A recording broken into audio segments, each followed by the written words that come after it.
Hey guys, this is Shash from Linx Digital, and I have my business partner Alex, who heads operations at Linx Digital Agency. So today we wanted to talk about a really important topic, which is what makes a perfect YouTube ad. So Alex, what do you think makes a perfect YouTube ad?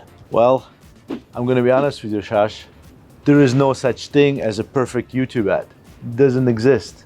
And I might be saying something a little bit controversial, but that's the truth.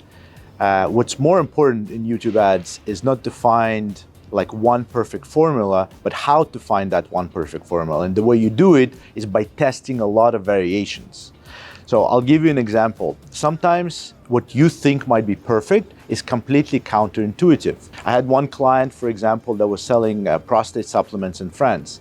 And we made a script, we got him to shoot it, but he came back to us with a really boring execution of that script. So he was very monotone in the delivery. He was reading off a PowerPoint, really no music, nothing, super boring. And I was honest with him. I go, I don't think it's gonna work, right? So we actually tried to spice it up. So we added some music, some text overlays, made it a little bit more exciting, and we were completely wrong. So his boring version outperforms our versions by a mile, and it's completely counterintuitive because you would think that something more exciting would outperform, but it so happens that in France, for that particular audience segment, so they were a little bit older men, right? They actually preferred this boring delivery to the super exciting, very commercialized ad. Right? So the truth is you don't know what's going to work. That's the absolute truth. And the way you need to arrive at that magic formula of what's going to work is by testing many variations.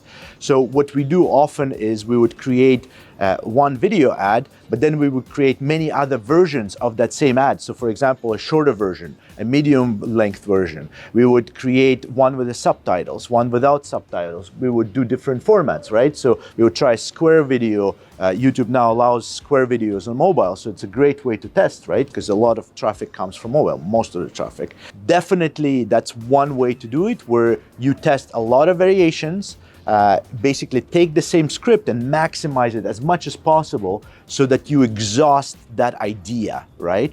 And then you test many ideas at the same time. You don't just test one idea. Maybe there is different style of video you want to test, right? So for example, there are spokesperson videos, right? So somebody speaking on the camera.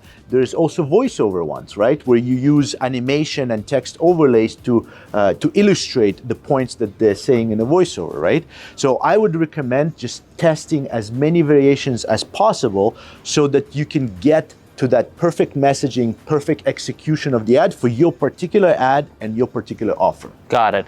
Yeah, that makes a lot of sense, and it kind of lines in with what I see, which is the ads that work depend on each niche, right? So if you're targeting younger males, what's going to work is completely different than if you're targeting over 55s. E-commerce versus info type clients, right? So completely different. The style of the video is completely different. The messaging, the delivery, right? There's so many different variations you can try. And the most important part that business owners don't always understand is that they need to move away from idea that there is this one perfect ad formula for them.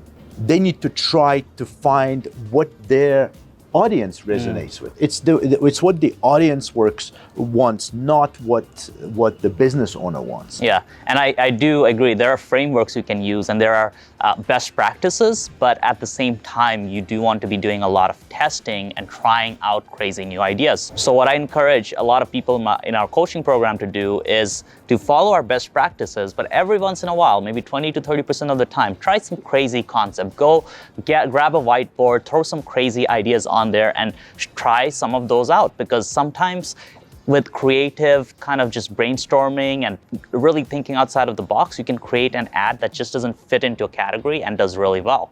So you do want to do that. Now, the biggest thing you got to do is understand your audience, because all of what you said comes down to understanding your audience. Got it. Right? So that's the biggest thing, is you got to understand what works with them, keep track of your data. One thing we do at our agency is we religiously study the data, right? So we look at what creatives are working for each client, make detailed notes. Okay, this creative had a higher CTR, lower cost per acquisition, and this is the kind of style that this creative uses, so we can make more ads based off of that. Absolutely. So one thing that we do quite a bit is when we create a first set of variations. So we have a script, and then we create all these different variations from that script. So like I said, longer video, shorter video, different format, text overlays, subtitles, all of these different variations.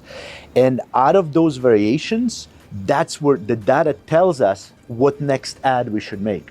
Because there's going to be one that's going to outperform all the other ones, and it will have specific characteristics. Like, for example, subtitles versus not subtitles, right? If you're running a test and the one with subtitles gives you better results, well, make subsequent videos with subtitles, because you already know that that gives you an edge for your particular audience. And then another important part of this is testing different hooks. So you could have the same body of the ad, but then you can test 4 to 5 different hooks, and then based on the hook that does the best, you can create a whole new ad where both the hook and the body speak to that particular hook that you used, right? So if you have a hook where you're going with, let's say, a particular pain point, right? Like, hey, do you feel like your current winter jackets don't keep you warm? Because I'm feeling cold right now, we're in Dublin. Then you basically create a whole ad selling a winter jacket around heat protection, right? Or like heat retention, or keeping yourself warm, versus an ad where you talk about all the different benefits, like it looking stylish and like it's rainproof and waterproof, etc. You may just, so you focus on that one particular issue or pain point that you're solving. So yeah, guys, I hope you enjoyed this video. Make sure to subscribe and like. And guys, if you want coaching from us and actually get to see what has worked and helped us generate over $30 million for our clients, and also almost $10 million for our coaching clients, make sure to go click the link below. There'll be a link to basically take a look at our training program and book a call with us so you can learn more about that. So make sure to smash the subscribe button and the notification bell for the next video.